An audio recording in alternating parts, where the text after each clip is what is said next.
Hair transplant surgeon হিসেবে আমরা অনেকগুলো কোশ্চেন পাই। তার মধ্যে একটা কোশ্চেন হচ্ছে, আমি কি পদ্ধতিতে হেয়ার ট্রান্সপ্লান্ট করবেন, আর সেটা কি এফইউই না এফইউটি।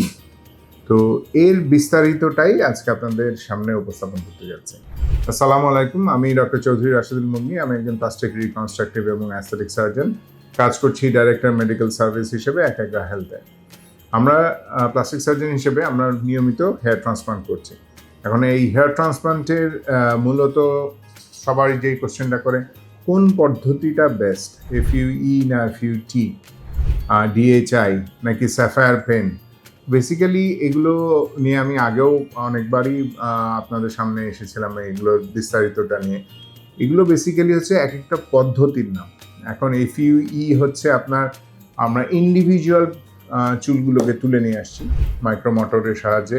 ছোট ছোট পাঞ্চ কেটে কেটে হেয়ার ফলিকুলগুলোর সাথে একটু চামড়া সহ আমরা কেটে নিয়ে চলে আসছি। সেটা হচ্ছে FUE technique, follicular unit extraction.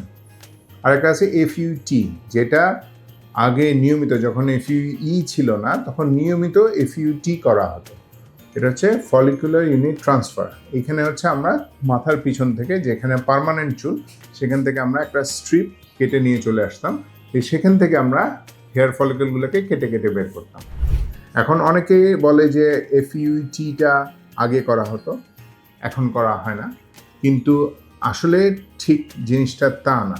এখন আমরা যার হেয়ার ট্রান্সপ্লান্ট করছি তার মাথার কি অবস্থা, তার ডোনার্স, বিশেষ করে তার ডোনার সাইটের কি অবস্থা, এর উপরে কিন্তু আমরা এফইউই অথবা এফইউটিটা নির্ধারণ করছি। যদি আপনার ডোনার এরিয়া খুব কম হয়ে থাকে বা ডোনার এরিয়ার সেফ ডোনার এরিয়াটা যদি কম হয়, তখন কিন্তু আমরা এফইউটিটা প্রেফার করি। তাতে আপনার ডোনার এরিয়ার ফলিকলগুলোর ড্যামেজ কম হবে, কারণ আমরা যতটুকু স্কিন কেটে নিয়ে আসবো তার 100% চুল আমরা ইউজ করব। আর এফইউইর ক্ষেত্রে অনেকখানি জায়গা থেকে আমরা, ধরেন 10টা চুল আছে, তার মধ্যে 5টা চুল রেখে 5টা চুল তুলে নিয়ে আসা, এরকম কিন্তু অনেকখানি জায়গা লাগে। এই কারণে যাদের ডোনার এরিয়া ভালো তাদেরই কেবল এফইউই করা যায়। সুতরাং এফইউটি ভালো না এফইউই ভালো, দুটো মিক্সড করেই কিন্তু করা হয়। সেটা হচ্ছে রুগীর অবস্থার উপর নির্ভর করে।